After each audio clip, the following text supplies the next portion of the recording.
Yo quisiera que usted fuera conmigo a Primera de Pedro 5 y vamos a estar considerando del versículo 5 al 7.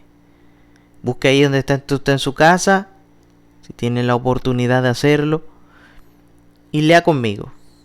Dice: igualmente, jóvenes, estad sujetos a los ancianos, y todos sumisos unos a otros. Escuche bien, revestíos de humildad, porque Dios resiste a los soberbios y da gracia a los humildes. Humillaos pues bajo la poderosa mano de Dios, para que Él os exalte cuando fuere tiempo, echando toda vuestra ansiedad sobre Él, porque Él tiene cuidado de vosotros. Fíjese algo bien interesante. Aquí la Biblia está hablándole a dos personas, o en dos contextos. El primer contexto, Dios está hablando primeramente a los jóvenes diciéndole: igualmente, jóvenes, estad sujetos a los ancianos. Si usted va unos versículos más atrás, usted empieza a darse cuenta desde el versículo 1 de que hay un mensaje de exhortación de parte de Dios para que los líderes, los pastores, apacenten la grey, apacenten la iglesia, que lo hagan dignamente. Pero no solamente en este contexto se habla para los líderes, sino que también se habla para los jóvenes. Pero, ¿por qué el Señor está hablando precisamente de los jóvenes acerca de que estén humildes, de que estén sujetos? Porque cuando usted y yo estamos sujetos, cuando nosotros reconocemos la sabiduría de un anciano, entonces en nosotros hay humildad. Y fíjese que pareciese de que el mismo problema que tenemos en la actualidad con los jóvenes y también con los que no son jóvenes, pero metámonos en el contexto de los jóvenes. El problema que hay en la actualidad con los jóvenes, de que los jóvenes no son fáciles de tratar, no son fáciles de instruir. Y si el apóstol estaba aquí hablando acerca de los jóvenes, diciéndole que se sometieran a los ancianos, quiere decir que en ese tiempo habían jóvenes que no querían someterse a los ancianos. Ahí podría estar hablando de dos tipos de ancianos. Los ancianos hemos aprendido que son todas aquellas personas que tienen una madurez espiritual en el Señor. Pero también pudiese estar refiriéndose a aquellos ancianos naturalmente que de pronto no están en una congregación, pero a lo largo de la vida han adquirido conocimiento, han adquirido vivencias y por lo tanto son personas que son sabias. Entonces, los jóvenes en este tiempo que tengan humildad en su corazón deben someterse con toda humildad a la autoridad de estos ancianos. Pero, ¿qué es lo que nosotros vemos en la actualidad?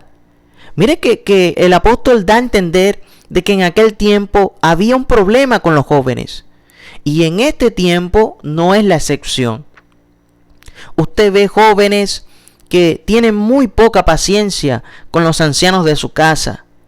Usted ve, por ejemplo, hijos que se levantan en contra de sus padres por el tema de la tecnología.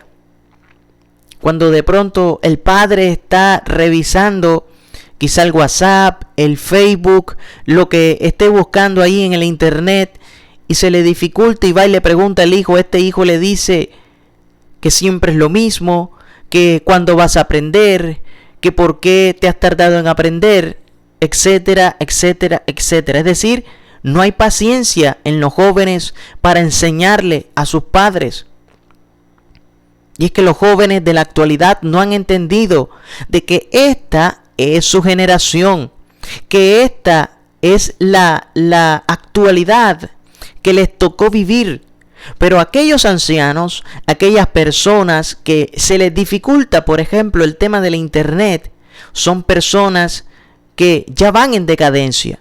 Son personas que no nacieron para esta era, sino que su momento ya pasó en los 80, en los 90, y ahora están terminando de vivir su ciclo de la vida y les ha tocado compartir un poco de lo que han heredado los jóvenes.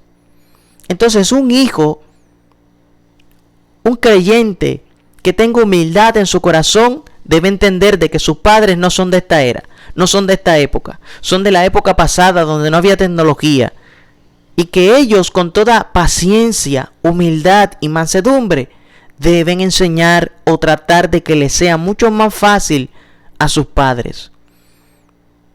Entonces fíjese que hay una sintonía ahí entre lo que pasaba en aquel tiempo y lo que pasa en la actualidad. Entonces, si hay humildad en el corazón de un joven, debe entender de que hay una autoridad en la iglesia. Debe entender que hay una autoridad en su casa. Pero la mayoría de jóvenes en la actualidad no tienen esa humildad en su corazón. Y de pronto no son todos, pero sí la mayoría carecen de esta humildad. Porque no tienen paciencia para nada. Porque todo les resulta difícil y conflictivo. Es cierto que la adolescencia es un momento difícil para ellos. Es una etapa donde se van a enfrentar a muchas cosas, donde su cuerpo cambia. Naturalmente entendemos eso. Pero un joven que teme a Dios, un joven que ha entendido el propósito de Dios, debe saber de que esta naturaleza, este cuerpo, debe ser sometido a la perfecta voluntad de Dios para que día a día pueda darse el propósito de Dios en la vida de este joven. Pero sigamos mirando. Ahora, ¿a quién habla Dios? Dice, y todos. Ahí está hablando no a los jóvenes nada más. Ahí está hablando también a la iglesia. Sumisos unos a otros, revestidos de humildad, porque Dios resiste a los soberbios y da gracias a los humildes. Mira, a veces nosotros decimos que tenemos humildad en nuestro corazón. Y para mí una persona que es humilde no necesita decir que lo es. Porque las personas, aquellos que te están viendo, se dan cuenta de que hay humildad en ti. ¿Por qué? Porque el Señor, dice la Biblia ahí en ese pasaje, da gracia a los humildes. El Señor se encarga de darte esa gracia para que las personas puedan ver y puedan entender que hay humildad en tu vida. Entonces fíjese que Dios no le habla de humildad solamente a los jóvenes, ni a los líderes. Le está hablando de humildad a todos. Y es necesario tener humildad en nuestro corazón para reconocer cuando nos ofendemos con un hermano. Es necesario tener humildad para, antes de ir a la cena del Señor, me estoy refiriendo, reconocer de que nuestro corazón está en una actitud desafiante, está en una actitud mala con nuestro hermano, y que es necesario que para que Dios reciba nuestra ofrenda en oración, en la cena, es necesario que nosotros vayamos y nos pongamos a cuentas con Él, reconocer que ha fallado, reconocer de que te has equivocado, que has hablado mal de tu hermano, de tu prójimo. Eso es tener humildad. Tener humildad no es callar. Tener humildad no es guardar un secreto de esta magnitud. Tener humildad es reconocer que te has equivocado, que has fallado, de que tienes un Dios que te mira con ojos de piedad y en ojos de misericordia. Amado, porque si no fuese así, ninguno de los que estamos aquí pudiéramos hoy estar de pie. Hoy estamos de pie por la misericordia de Dios, porque todos fallamos. Y eso es lo que el Señor quiere que nosotros reconozcamos en esta noche. Que fallamos, que nos equivocamos, que dependemos de Él, que sí tomamos decisiones en esta tierra por ese libre albedrío que Dios nos ha dado, pero necesitamos tener la humildad para poder caminar en el Señor. Todos necesitamos esa humildad. Todos necesitamos ser humildes. Porque sin humildad no puede haber perdón de Dios. ¿Cómo te vas a acercar delante de Dios si no hay humildad en ti? Es necesaria la humildad para que nosotros podamos caminar, para que nosotros podamos entender el propósito de Dios en nuestra vida. Mire, Dios tiene un propósito en cada una de las personas. Dios tiene un propósito especial para ti y para mí. Pero necesitamos ser humildes para reconocer que ese propósito necesita ser latente en nuestras vidas. Necesita ser latente en nuestros corazones. Necesitamos a Dios en nuestras vidas. Pero necesitamos tener esa humildad para reconocer de que Él nos ama, de que Él nos quiere, de que necesitamos al Señor en nuestras vidas, de que necesitamos revestirnos, como dice la palabra, de toda humildad. Porque, mire, ¿usted quiere saber cuál es la evaluación final de un creyente? Oiga, mantenerse en humildad. No es fácil mantenerse en humildad cuando se te levantan las personas. No es fácil mantenerte en humildad cuando muchos intentan humillarte. No es fácil mantenerte en humildad cuando muchos te hacen la vida imposible. Pero recordemos lo que nos dice el Señor.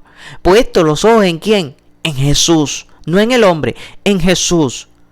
Porque el Señor, aunque fue escupido, el Señor, aunque fue pisoteado, el Señor, aunque fue lacerado, Él no perdió su humildad en su corazón, porque Él sabía de que las recompensas que habían en esta tierra no se comparaban con las recompensas que habían en los cielos, no se comparaban con el propósito que habían en su vida, que era derramar su sangre, ir a la cruz y darnos la victoria. Entonces, mantenerse humilde no es fácil. Llegará el momento en que alguien hablará de ti. Llegará el momento en que alguien se levantará en contra de tu vida. Pero acuérdate de estas palabras. Es necesario que yo mengüe para que Él crezca en mí. No debemos perder la humildad. No debemos perder esa vocación humilde a la cual el Señor nos llama a revestirnos de esa humildad. Esa humildad que marcará la diferencia en esta tierra. Esa humildad que nos hará diferente en medio de un mundo perdido. Esa humildad que el Señor quiere que nosotros tengamos para reconocer de que dependemos de Él. Esa misma humildad que hoy el Señor en esta noche quiere que tú tengas para reconocer de que quizás has fallado, de que quizás te has equivocado, de que quizás no eres el mismo, que no estás constante, que has menguado, pero que Él está allí, con los brazos abiertos, dispuestos a perdonarte y a recibirte. Espero que estos videos hayan sido de bendición para tu vida y que Dios te bendiga.